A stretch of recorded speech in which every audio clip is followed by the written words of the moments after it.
Be you.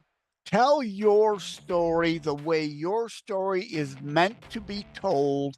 People will appreciate it or they won't. It may not be everyone's cup of tea, but you've got to be true to your own story first for anyone else to appreciate it, or indeed it's just formulaic, spewed out garbage, a copy of somebody else's book with some slightly different characters in a new location.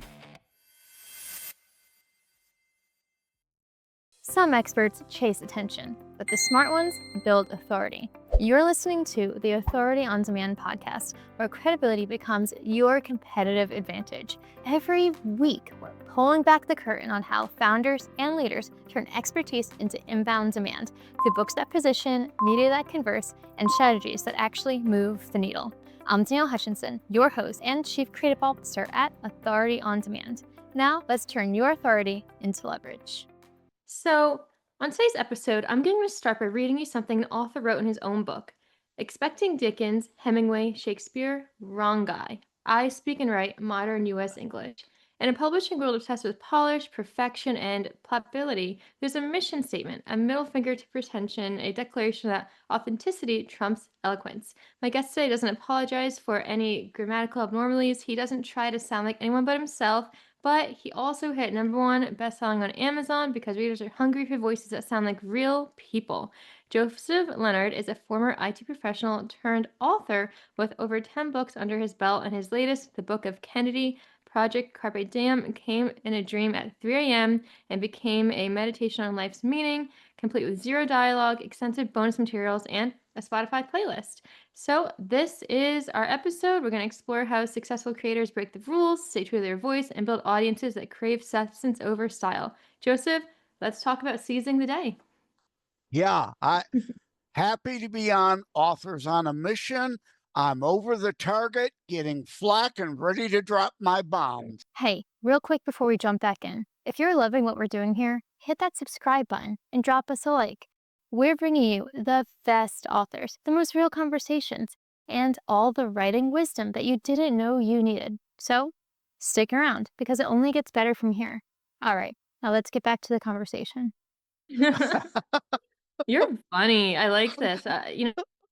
Hey, things are so Just serious, you got to keep a sense of humor, right? exactly. That's what I was about to say. You definitely have a personality that shines through. Everyone listening today, between the conversations Joseph and I have had before this podcast, it's very clear he has a personality to his voice. He makes people laugh. So this is going to be a really fun episode. But yeah, let's. That's right. Hell, king of the lame puns. Got to throw one in right away, right? Do you know anyone who has Labrador puppies for sale? I want to buy one to call meth so I can have a meth lab. Okay. All right. Yeah, that's a good way to start. And you mentioned Shakespeare, right? I'm not looking to copy Shakespeare. I'm me. If you want Shakespeare, read Shakespeare. That's not a dig on Shakespeare. I love Shakespeare, but a Shakespeare joke. To I be guess. or not to be or not to be is truly the question. Because if it's to be, I got bingo. Okay, I like it. You just have these up your sleeve, don't you? Yeah, Joe originals. I don't steal them. Honestly, I really haven't heard that one either, so that's pretty funny. I Yeah, guess because it's a Joe original. And yeah, the name, thank you, you got it right. It looks French. It's not Lenard, it's Leonard without an O. And yes, Joseph M Lenard, because there is a Joseph Lenard in South Carolina who is also a Christian author. So I've got to make that distinction. And I like to joke Shakespeare, right? I am not he, nor he me, and neither of us will be confused for Shakespeare. understood. All right, well, you heard it here, guys.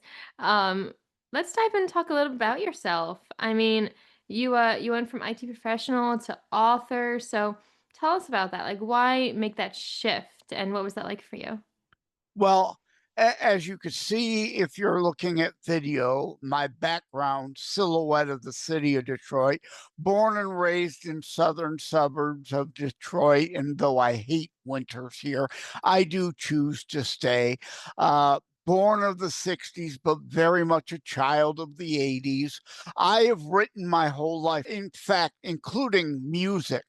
Wrote and recorded music for a while. My dad, Ted Leonard Jr., Thaddeus M. Leonard, Ted Leonard Jr., and the Polka Kings.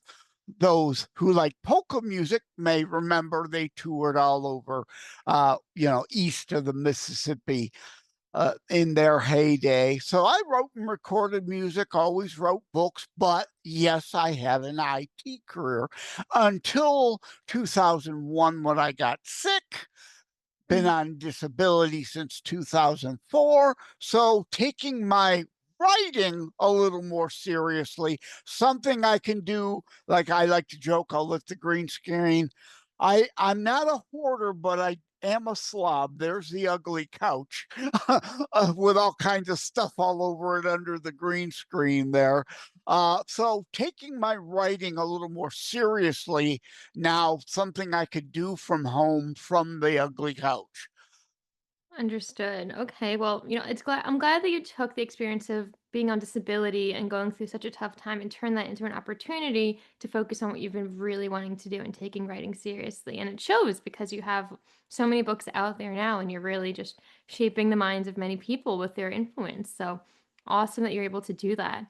Um, and writing isn't the only thing. Before we talk about the book, I think it's important we chat about, your podcast a little bit, Christitutionalist. What does it mean? Constitutionalist. Constitutionalist, of course. Yeah, I know I get that a lot, right? It kind of derived from the Greek Christos, Christos Mass, Christmas, Christos Mass, Christitutionalist. But yeah, US based Christian constitutionalism, right? Our Judeo Christian foundations, biblical community derived from the Bible, the Understood. New and Old Testament, that we don't teach in our education system. There's no civics, there's no history. I was on another show also. We don't teach economics either. So people have either forgotten or never knew these things. Our real Judeo Christian foundations, I talk about that connection in my show and my nonfiction books. I have 4 constitutionalist politics books to go along with the show. Understood. Okay, so that's cool that the books also like kind of supplement the show and give readers like a sneak peek to what they could be experiencing in the show. Cross advertising both at the same time. Podcasts aren't for everyone. Books aren't for everyone. You go where the people are. You have to have multiple outlets to reach people. I also write online for Before It's News, the blog spot, Substack. I used to be with Grassfire and Red State and various other places. Understood. Okay. Well, yeah, that's good though, because the more that you do that, the more you're increasing your audience and your brand, and you're able to spread the word even more. And now here we are now with the Book of Kennedy, which is a very unique one. No dialogue, only narration. That's really fun. And there it is. Yeah, let's take a look at that That's the cover. hardcover version. The Okay. the ebook Kindle, the hardcover here. The soft copy is similar but different color scheme because we've already established I don't do things the way everybody else does things, right? I have different covers for the different versions. Change it up a bit, mix it up a bit. Yeah, no, I think it's really cool. And it's a good way to distinguish it. But did you design the cover yourself, by the way, or did you have a little bit of help doing so? Yeah, I'm not wearing, I have some promotional shirts that have what the cover originally was going to be, and then it landed up being something else. But in the back of the books, I have the alternative 8 alternative covers printed in the back of the book. Same woman, looking slightly different, AI generated. And no, it's not Sydney Sweeney. She didn't pose for my book cover. Although I like the controversy because it gets me questions. Like my shirt has the picture of her, and people say, "Is that Sydney Sweeney?" No, it's not Sydney Sweeney. That is really funny. Yeah, I mean, it's funny that AI can do these kind of things these days. Just create an image that works for your content, but also seems realistic enough that people get a little confused by it, but makes sense because it properly displays what we're talking about here in your book. So yeah, let's chat a bit about that. I mean, why the choice for zero dialogue? What inspired you for that choice? Well, first and foremost, I'm glad you asked. All the shows I've been on talking about the book, no one's thought to ask me that. Oh, So maybe thank it you. requires a writer to pick up on it. I don't know. Yeah. And it's a multifaceted answer. One is because other books, as an author, I challenge myself as well as others, like Terror Strikes Coming Soon to a City Near You, first book in the loosely related Life and Living series, uh, narrative with some dialogue. Not a ton, but some. But the Book of Kennedy, it's just better to be able to lay out the story full narrative rather than have dialogue between characters that didn't quite sufficiently make sure everyone understands the points being made, right? Dialogue can be great, but it's better in this situation for this book versus my other ones to be fully narrative style and lay everything out rather than try to force some points via dialogue between characters. Understood. Okay, yeah, and I can see that's probably controversial. I bet. I think a lot of people might say otherwise that like dialogue brings life to the characters or adds personality. But it's interesting. It's because by that choice, there's just the pros and cons, right? Why get to the point, or why waste Yeah. words on something that might not be needed? And the third loosely based Life and Living series book is a short story, A Lasting Legacy. Oh, Bit of a misnomer in the title. It's a novelette, like is the Book of Kennedy. A short story relates to Ryan, the male lead in this book, as opposed to Kennedy, the female lead in this book, journal entry style. So, again, another format, another style to deliver similar stories, but very different primary characters. understood. I like that. Yeah. So it's interesting because just the way that you have, like, for example, your podcast and your books, different ways to express the same ideas. Here you go, like with the two different books expressing the same ideas. So I like that you're open to diverse, like, forms of media and getting your ideas across. We all like different things.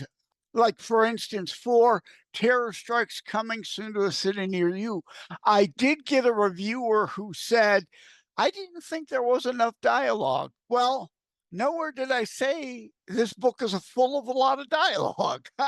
I'm sorry. Unfortunately, you made a bad assumption. I don't know why. Uh, and you didn't get the dialogue. And another reviewer came to my defense and said exactly that. He never said there was a lot of dialogue versus like get the Great Gatsby and other books that can be either full narrative or all dialogue, no narrative. The dialogue is the narrative. It's just different stylings. And my cup of tea may not be your cup of tea. And that's why even within my own writings, I deliver different stylings for you to choose what one best fits your preference, right? We all have opinions, we all have preferences. I try to offer you options. Of course, no, and I like that you do that. But let's talk about the content of the book itself. I mean, I love the idea that Kennedy does have like an imaginary friend, Fantasia Growl. Um, Fantasta gal, Fantasta, fantasta. my apologies, Yeah. Fantastigal. Nothing to Um, do with the Fantastic Four. It did. I wrote that before Fantastic Four latest film came out, but it does relate. In fact, that chapter is dedicated to Christopher Reeve, R.I.P. You will forever be my Superman, right? So, yeah, Fantastic Gal is a quasi comic bookish uh, fictional imaginary friend for Kennedy. Understood. Yeah, so tell me more about that. I mean, is it based on something from your own life? It's her like internal guidance system into adulthood, right? So like, is it based on something that you experienced yourself, or is it purely fictional? Where did that idea come from? Yeah, that is purely fictional, but having studied human nature and psychology, uh, a lot of people employ that as a tool to work things through in their own mind. You know, the devil on one shoulder, the angel on the other shoulder, right? Whispering things in each ear, helping you work through where you really stand, what's good for you, what's best for you. Right. Okay, yeah, perfect. And it's a great delivery device of, kind of giving both sides of her thought process as she goes through different decisions in life, right? So it's a very creative way to get that across to the readers. It's getting a whole new character for that. So yeah, really cool. So let's talk a little bit about the idea of carpe diem. I mean, that's a huge part of your book too, and a playlist that you use as supplemental material. Another great way to have multiple mediums for people to get the message across. So tell us about that. It's a very Yeah, cool. again, I don't do things like everybody else, right? I provide bonus material, and one of the bonus materials in the book is both the Book of Kennedy, Project Carpe Diem, and a short story, A Lasting Legacy, have a playlist that help inspire parts. They may not directly relate to parts of the book, but inspire parts of those books. So, yeah, I have an official music videos playlist, Jay Leonard Detroit channel on YouTube. The playlist now up to like 500 music videos Oh wow. that that have to do with what? Life and living. Well, most life and living songs are about, romance, love, or breakups, whatnot. But there are other songs about life and living uh, in there also that I used as background while I was writing the book to help inspire. And in fact, I make references in the books to music, like for instance, Rick Springfield. Yeah, the I wish I had Jesse's girl guy, right? To me, that's one of his worst songs ever. I get it's cute, it's clever, I acknowledge that. And a bit of trivia for those who don't know, if you listen to that song, when you get to the guitar solo, that's Neil Giraldo, husband of Pat Benatar. So once you hear it again, you'll say, "Oh, yeah, that's clearly Pat Benatar's guitarist who did that solo in there."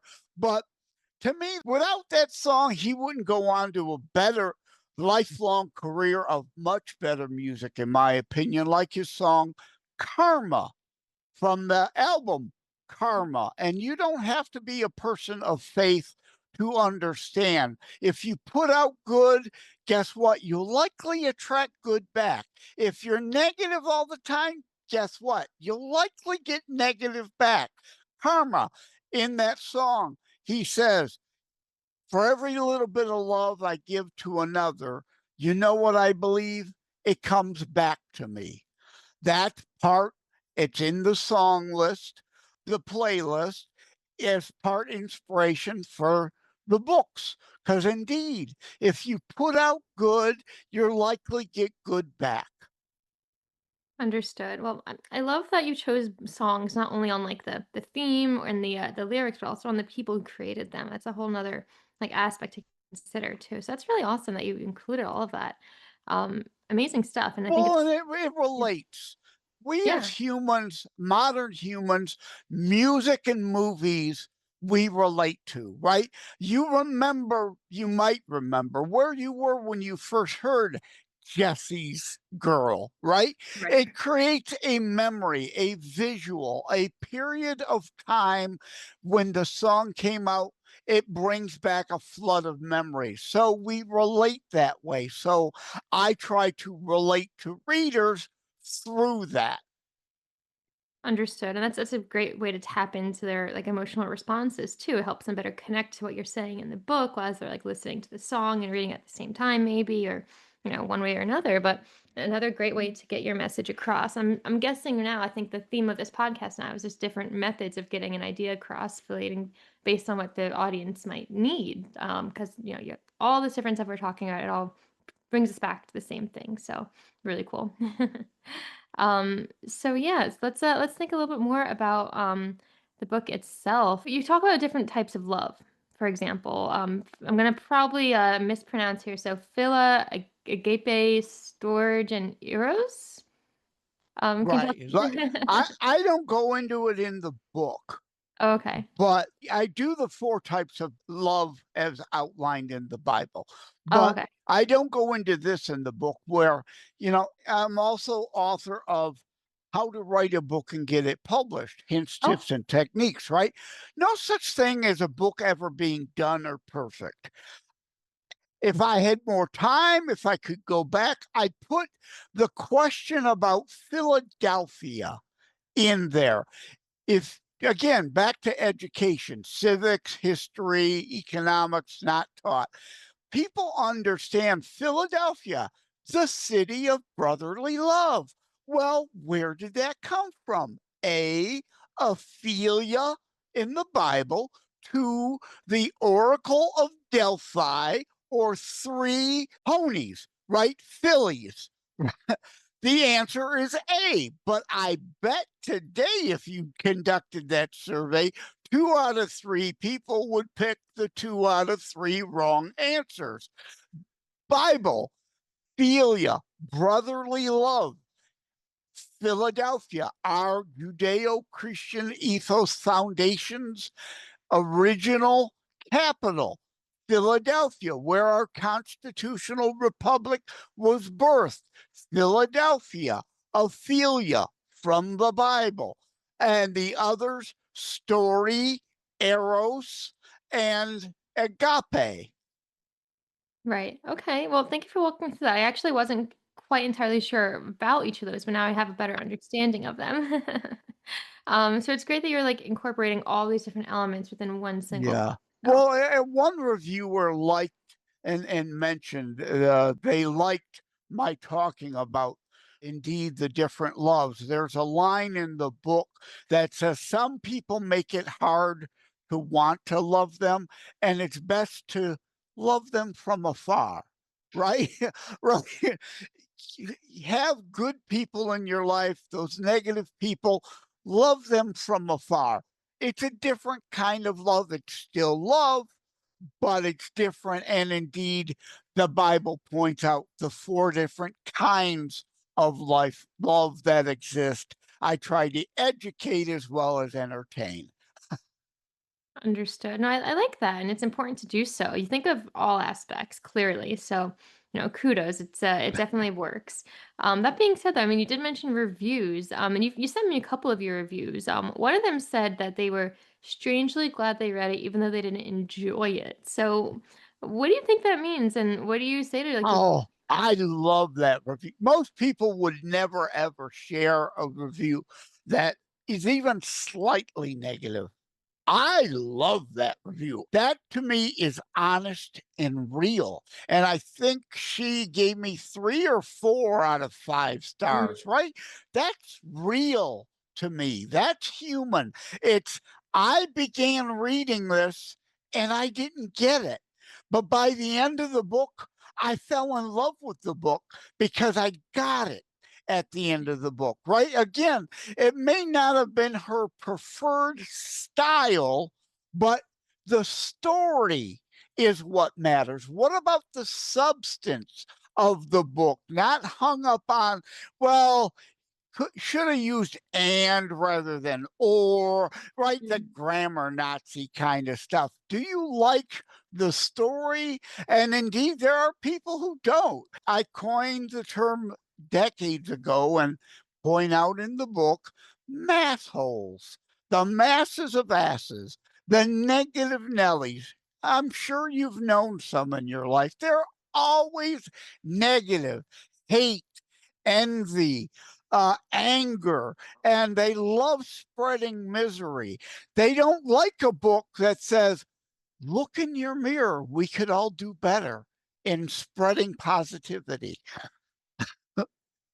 Understood. Yeah, no, that's clearly just a good way to go about it. I think that's some good advice that anybody listening today can take, with a grain of salt and think about, because a lot of people are craving those good reviews. They are hoping for like positivity, but you need to learn from, you know, certain ones that aren't, you know, Yeah. freezing you to Hey, the yeah. I want constructive criticism. And again, if you say, like she kind of alluded to there, right? It's not my preferred style of writing, but by the end, I loved the message. And that's what matters, right? We have differences. I can live with honest differences of opinion. I can't live with, just nitpicky criticism that has no real value in return. What about the substance of the story? Right, understood. So, hey, I love that. Um, Clearly, you've done a ton of different stuff, worked on many different projects. I think it's worth for us to kind of shift gears a bit and talk about the writing process now. While we still have some time, I'm curious to know how to write a book and get it published. You definitely are an expert in it. And in that, you actually, one of the more important things is creating story outlines. That's one of your main ideas. So, did you follow your own advice in the Book of Kennedy? Absolutely. You mentioned, or I don't know if you did during the show, but in the emails, yes. The Book of Kennedy, most of my books come to me in a dream. Oh, This yes, came to email, me right? right at 3 a.m. I woke up following a dream, got out of bed, spent 6 hours putting together a story outline based on the dream. So, right? So you don't forget things. You can add, you can subtract, you can move things around. But if you don't really have a good story outline, you might lose yourself in your own book as part of the writing process. And definitely don't, there's how to write a book and get it published. Its tips and techniques is not how to put your book on Amazon. You can read Amazon help files for that. This is about concept, outlining, story and character development. What are your realistic publishing options? Marketing and promotion after you've published, reviews, all kinds of things you need to factor in when considering writing a book. And maybe you're not writing a book, but this will tell you the behind the scenes of what happens for you to be able to read your favorite book, right? All those steps are necessary, and don't buy the, oh, here's formulaic way to write a book. You start off with this, by third of the way in, you need a minor twist. Four-fifths of the way in, you've got to have another. Be you. Tell your story the way your story is meant to be told.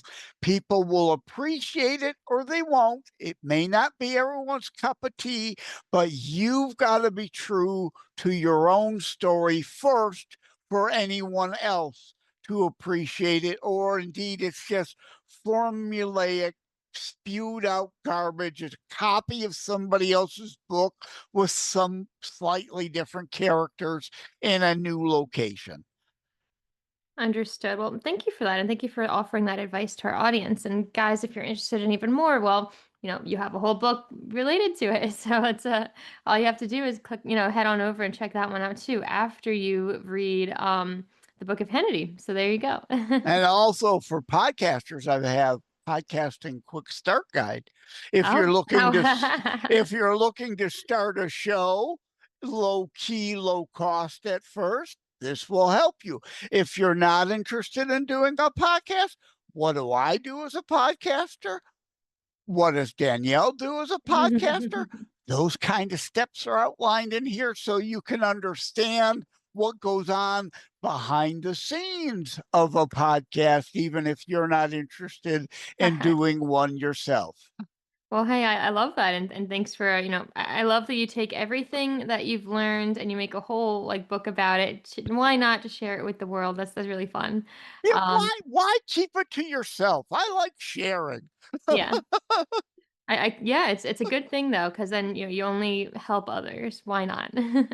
That being said, then something tells me you're not quite done. Like you've got to have something else kind of brewing in your mind. What's your next project that we can explore? Oh, there's dozens of books rummaging around up here. It's a question. Some I have already begun story outlines to, and uh, even in the back of the book in the afterward section, I hint at some working titles of things that could be the next potential book idea, including potentially I've been asked about like a movie. You have a director's cut, like an extended version of the film.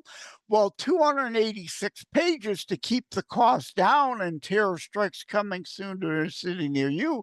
I could double the size of this book, having, you know, a director's cut extended version, all the things I left out of it in the first edition.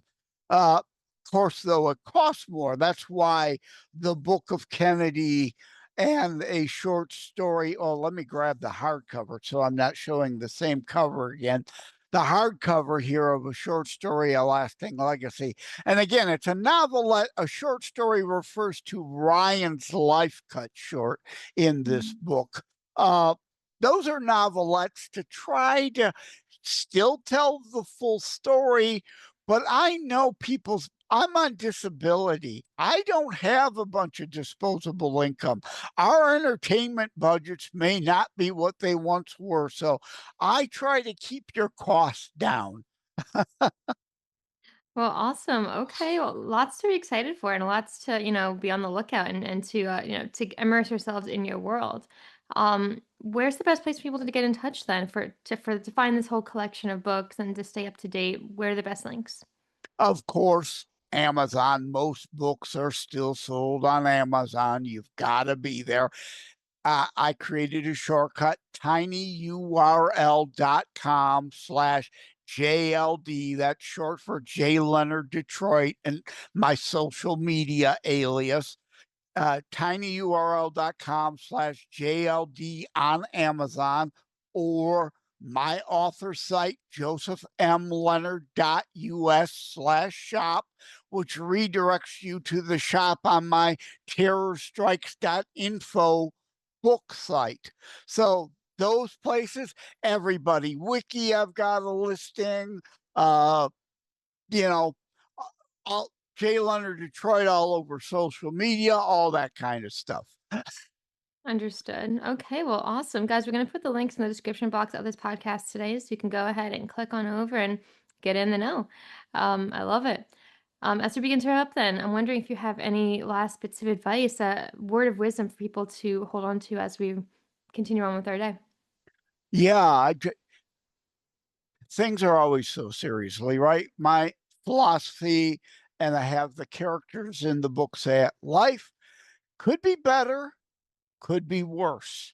So before we complain, remember it could be worse, and a whole lot of people have it far worse than we do. And the other thing is, things are so serious, you've got to keep a sense of humor, as we've already demonstrated. So before we go, I've got to tease you about your name.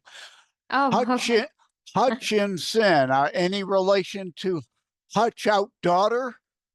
I, Right. Just just a mangling of the out instead of in, and daughter rather than son. Yeah, I can't pass the lame puns. I know it's a lame pun, all but right. I can't pass. Hey, I'll take it. All right. I love it though. That is a great way to kind of wrap everything up. I really appreciate it. This has been a really fun conversation. You're got a huge personality. You're very entertaining. I think that we've not only learned a lot, but laughed a lot too. So, yeah, amazing stuff. Thank you for coming on. Oh, thank you for having me. I really appreciate it. It was indeed a great honor for me to be here, as well as the great honor it is for you to have me. Thank you, very kind. That's a joke, people. I don't suffer the sin of hubris. That's having a little fun. All right. Well, guys, there you have it. We've had an unfiltered, unpolished, unapologetic conversation with Joseph here.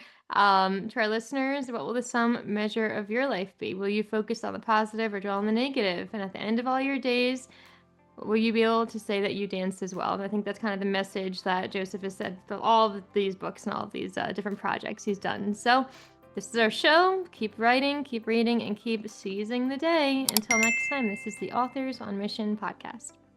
That's a wrap on another episode of the Authority on Demand podcast. If today's conversation sparked something in you, don't keep it to yourself. Share this episode with a founder or a leader who's ready to stop being the best kept secret in their industry. If you want to turn your expertise into inbound demand, head to authorityondemand.com to see how we help clients go from unknown to in demand. I'm Danielle Hutchinson, and I'll catch you on the next one. Now, go build some authority.